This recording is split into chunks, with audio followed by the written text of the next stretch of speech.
toutes et à tous. On va commencer cet atelier ou cette session plénière, comme vous voulez, sur le mésusage et l'addiction aux antalgiques. Alors, normalement, il y aura un diaporama, voilà. Donc, je vais me charger de faire l'introduction. Ce sera un peu plus long qu'une introduction classique.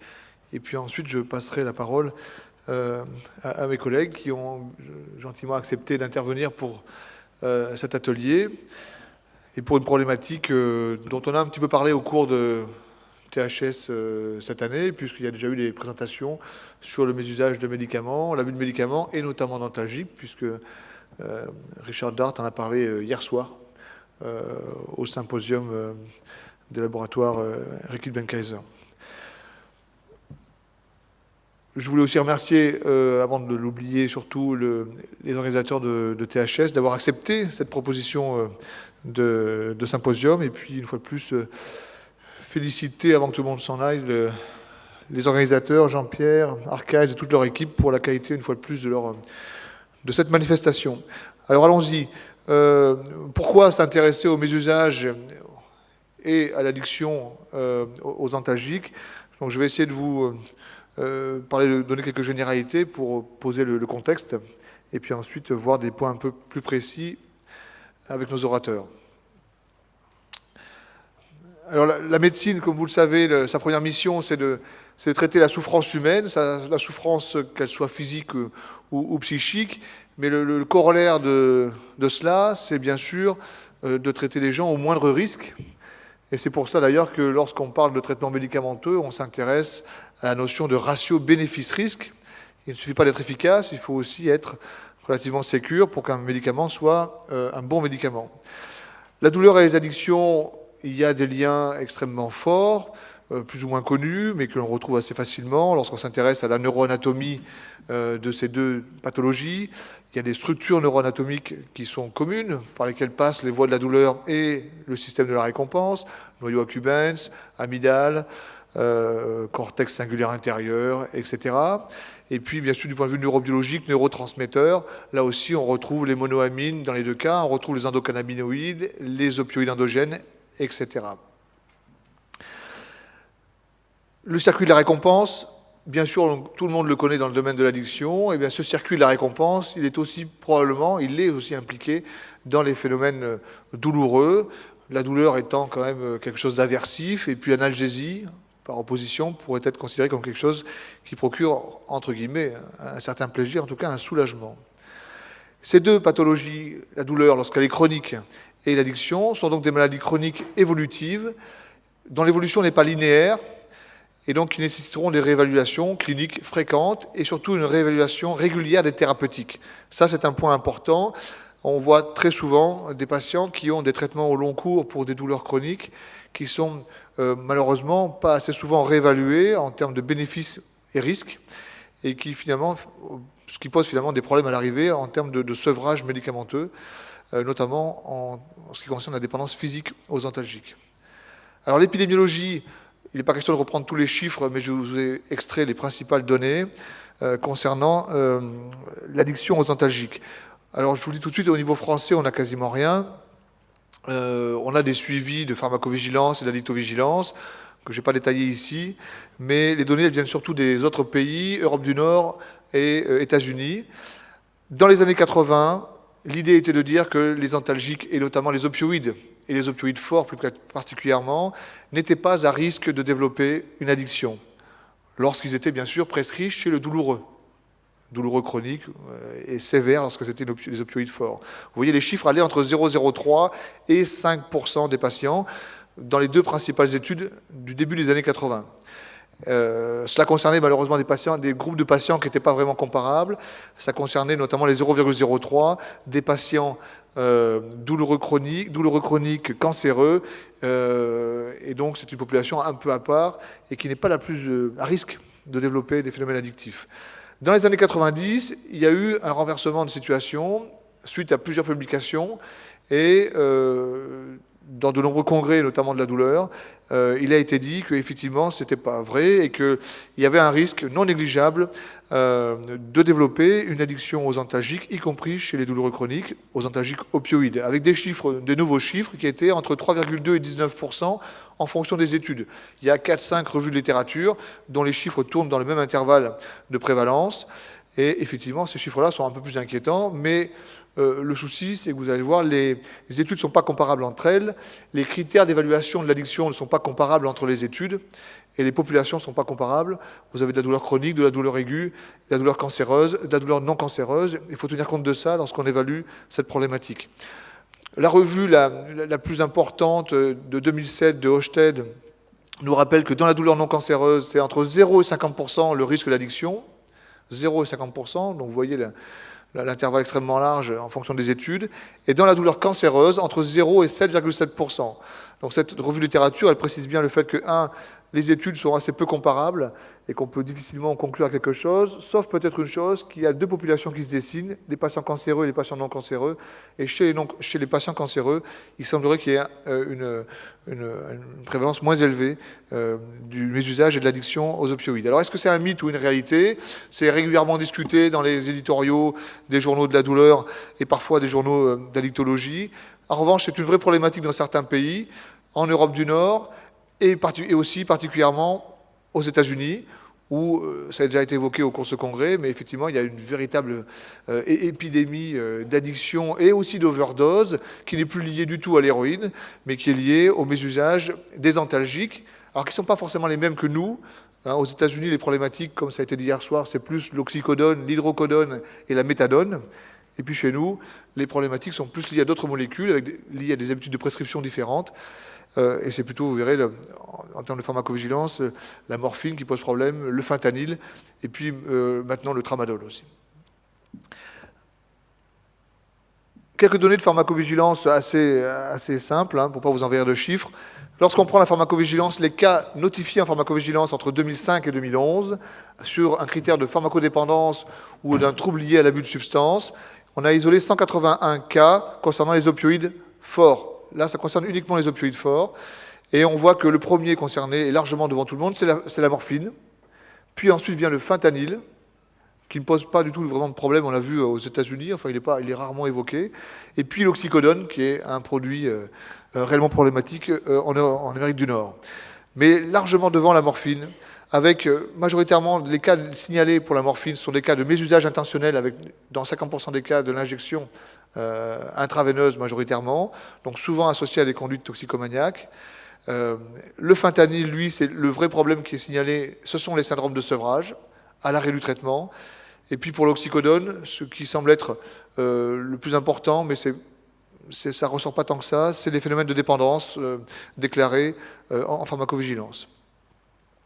Une enquête a été réalisée en 2011 auprès des médecins généralistes sur leur représentation mentale par rapport à la prescription d'opioïdes forts et qu'est-ce qui pouvait freiner notamment leur prescription d'opioïdes forts. Et je vous ai extrait juste un petit graphe de cette étude qui montre que, en fonction de la population concernée, douleur cancéreuse ou non cancéreuse, eh bien vous voyez, alors je ne sais pas si j'ai un pointeur quelque part, oui, mais je ne sais pas où il est.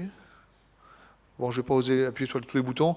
Vous voyez que dans la douleur cancéreuse, il n'y a que 2% des médecins généralistes, des 100 médecins généralistes, c'était une enquête téléphonique, pour qui ça représente un frein à la prescription, le risque de dépendance, alors que dans la douleur non cancéreuse, 30% des médecins généralistes disent que ça peut représenter le frein, et notamment le frein principal, pour ne pas prescrire dans une douleur un opioïde. Alors, le diagnostic de l'addiction chez les patients douloureux chroniques, c'est assez compliqué. On n'a pas pu avoir avec nous un algologue, parce que malheureusement, au même moment, il y a le Congrès européen de la douleur à Florence. Et donc, ceux qui travaillent sur le sujet n'ont pas pu se libérer, malheureusement. Il aurait pu nous expliquer ça mieux que moi. Le diagnostic est un peu plus compliqué, puisque là, on prescrit un médicament antalgique pour une problématique avérée, qui est de la douleur chronique, pas toujours dans la bonne indication. Si vous traitez de la fibromyalgie ou si vous prescrivez du fentanyl en dehors de la douleur cancéreuse, vous êtes hors AMM. Mais la problématique, c'est de faire la différence entre ce qui est du craving, ce qui relève de la douleur, ce qui relève de la dimension psychologique ou physique. la majorité des patients qui ont des problèmes avec les antalgiques opioïdes, c'est un problème de physique et de syndrome de sevrage à la diminution ou à l'arrêt du traitement. Mais c'est un vrai problème, puisqu'ils n'arrivent pas à arrêter leur traitement. Et puis, une partie d'entre eux aussi ont une vraie addiction avec la dimension psychologique et notamment le craving. On voit les patients comme ça qui l'évoquent clairement, c'est-à-dire en dehors des phases de douleur, ont besoin, ont envie, une envie irrépressible de consommer un antalgique parce que ça les soulage, ça leur soulage parfois autre chose, et en tout cas, ça soulage au moins leur craving. Alors, chez ces patients-là, il y a des notions importantes à connaître pour bien les phénotyper, si je puis dire. La notion de tolérance, on la connaît tous en addictologie, donc je ne vais pas revenir dessus. Ça existe aussi avec l'antalgie chez les patients non addicts. La notion de pseudo-addiction, c'est le patient qui commence à, en apparence en tout cas, qui augmente ses posologies, indépendamment de la prescription du médecin, voire qui mésuse parfois le traitement, pas forcément en termes de voie d'administration, mais en fait c'est lié à la décompensation de sa maladie, ou en tout cas à l'évolution négative de sa douleur qui s'aggrave, et le fait que c'est lui qui s'automédique parce qu'il a besoin d'être soulagé un peu plus. Donc c'est pas vraiment de l'addiction, mais ça peut paraître comme étant une addiction. Et puis il y a l'hyperalgésie induite, qui s'appelle aussi la pseudo-tolérance, c'est-à-dire que vous augmentez les posologies d'opioïdes en permanence, et plus vous augmentez, plus vous avez mal. Et ça, c'est assez rare, c'est un phénomène assez compliqué à diagnostiquer, et plus vous augmentez, plus vous avez mal, ça, c'est pas de la tolérance, c'est de l'hyperalgésie induite, et donc vous n'avez pas d'autre solution que d'interrompre le traitement par opioïdes. Alors c'est facile à dire, mais vous n'avez pas d'autre solution parce que le phénomène va en fait amplifier ce processus d'hypersensibilisation à la douleur, caractéristique des opioïdes. Alors les facteurs de risque qui sont connus pour développer une addiction aux antalgiques et particulièrement aux opioïdes, le premier facteur, ça peut paraître une boutade, mais le premier facteur, c'est d'avoir une prescription d'opioïdes.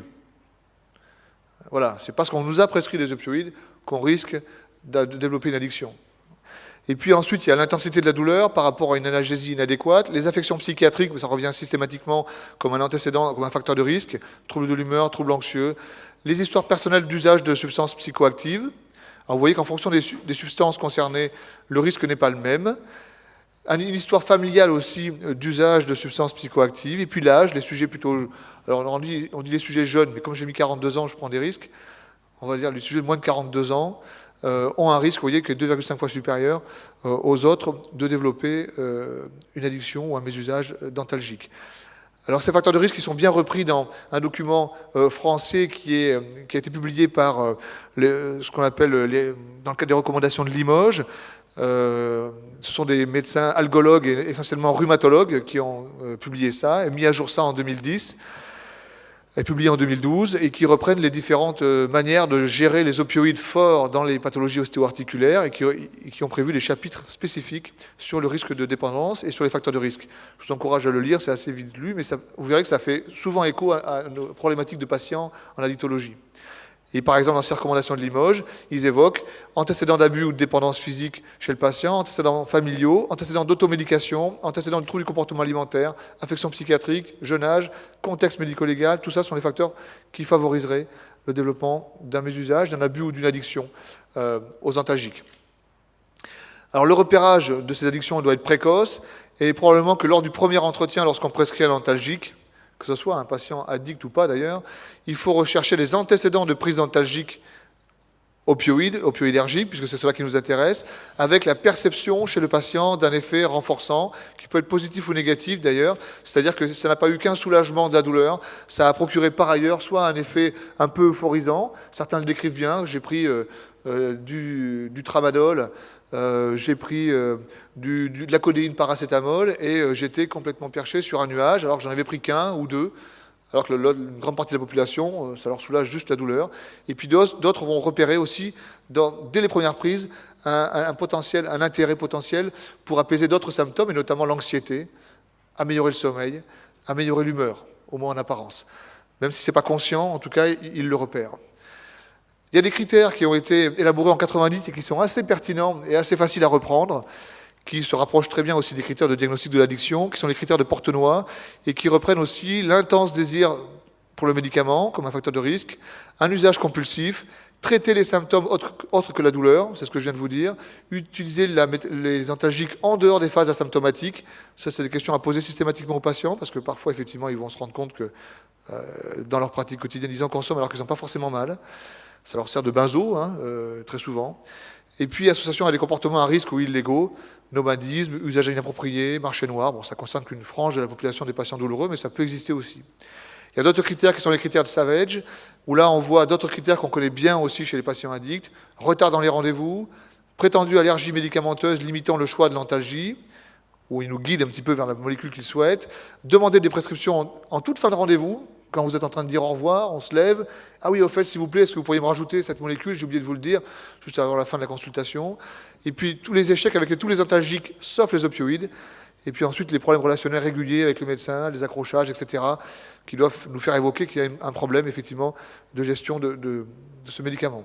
Les recommandations de Limoges, je vais les passer vite, elles reprennent aussi des éléments de dépistage qui peuvent être intéressants, qu'on connaît aussi en addictologie, une augmentation inhabituelle des doses, une majoration des plaintes douloureuses sans aggravation de la pathologie, multiples prescripteurs, multiples pharmaciens, prescriptions ou traitements perdus, etc., refus de générique, etc. Il y a des outils de dépistage. Je ne vais pas vous les présenter ici, il y en a plusieurs. Aucun outil n'est validé en français, mais ces outils, certains sont traduits en français et peuvent être utilisés lorsqu'on est confronté à des patients douloureux, chroniques, chez lesquels on a un doute sur le bon usage du médicament. Alors, les outils d'auto-évaluation, peu importe ces outils, on ne va pas les développer. Des outils d'hétéro-évaluation, dont un pour lequel je vous ai mis une diapo, parce qu'il pose 6 questions qui sont assez pertinentes et assez rapides à poser en consultation pour repérer un mésusage d'antalgique. C'est le Prescription Opioid Misuse Index.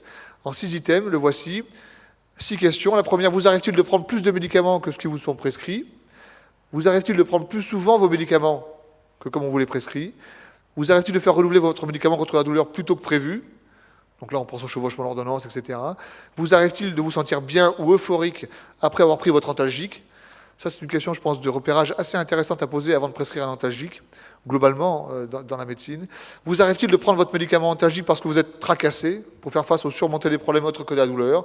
On l'a évoqué précédemment. Et vous arrive-t-il de consulter plusieurs médecins et les urgences pour obtenir vos médicaments antalgiques? Donc c'est un outil de dépistage, ce n'est pas diagnostic, mais ça permet effectivement de repérer les patients à risque. Concernant la prévention, il est juste une diapo pour vous dire qu'effectivement, il y a les galéniques, les pharmaciens galenistes travaillent là-dessus pour éviter le détournement de certains médicaments. Alors c'est bien sûr très souvent orienté pour bloquer l'utilisation par voie intraveineuse, parce que c'est les détournements les plus sévères et les plus à risque. Donc on joue sur la galénique, on met de la gélatine, comme on a pu faire dans la méthadone, on a aussi de la naltrexone ou de la naloxone, mais ce n'est pas forcément ça qui empêche d'injecter le médicament. Les gens peuvent l'injecter, en revanche, ils vont être déçus sur l'effet recherché. Le mésusage est toujours possible. Et puis, on peut jouer aussi, le problème, c'est la fréquence des prises, les doses administrées. Là-dessus, on ne peut pas vraiment jouer sur la galénique. Mais il y a différentes formes qui existent et de la recherche dans ce domaine-là. La prise en charge, pour terminer cette introduction, bien sûr, c'est des prises en charge assez compliquées, très souvent compliquées, pour lesquelles il faut arriver à faire interagir un algologue, un addictologue, un psychiatre, un médecin généraliste. Donc autant de gens qui ne sont pas toujours faciles à faire travailler ensemble parce qu'ils ne sont pas toujours disponibles, des rendez-vous à 3 mois, à 4 mois pour certains, etc. Donc très souvent, il faut pallier à des situations rapides. Et donc souvent, c'est le médecin généraliste qui est en première ligne, comme toujours. Et c'est bon, c'est son rôle, mais c'est toujours lui qui va récupérer la problématique en première ligne et qui aura des fois un rendez-vous un peu tardif avec l'algologue, mais encore plus tardif, l'addictologue, mais encore plus tardif avec l'algologue qui verra le patient dans 3 ou 4 mois parfois. Donc ça repoussera la prise en charge. Il n'y a aucune recommandation dans ce domaine-là, aucune recommandation pour dire comment faire pour prendre en charge ces patients-là, comment doit-on les sevrer, comment doit-on les sevrer, etc. C'est des approches totalement empiriques en fonction des habitudes des praticiens, des centres. Le sevrage peut être progressif, parfois il est brutal en hospitalisation.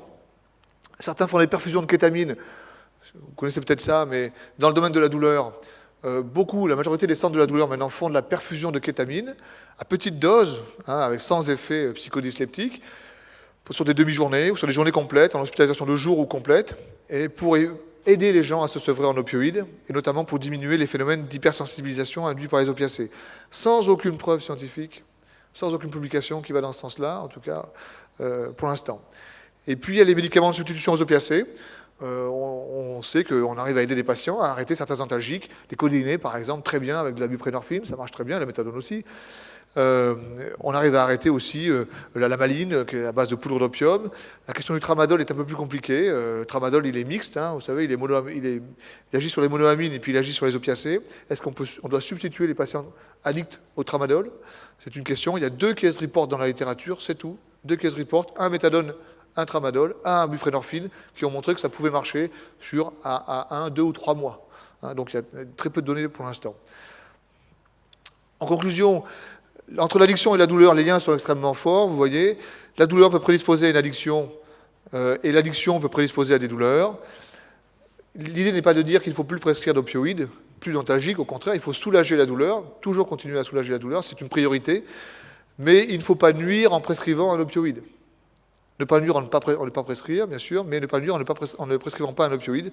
Donc il faut faire attention aux mésusages que l'on peut induire nous-mêmes en tant que médecin, en respectant bien les indications, les voies d'administration, ça c'est plutôt le patient, vous me direz, mais les indications c'est important, et notamment quand on utilise des voies à libération immédiate, seules, de fentanyl, dans des pathologies qui ne sont pas des pathologies cancéreuses, il faut être assez vigilant parce que ça représente la majorité des cas qui sont signalés en addictovigilance et en pharmacovigilance.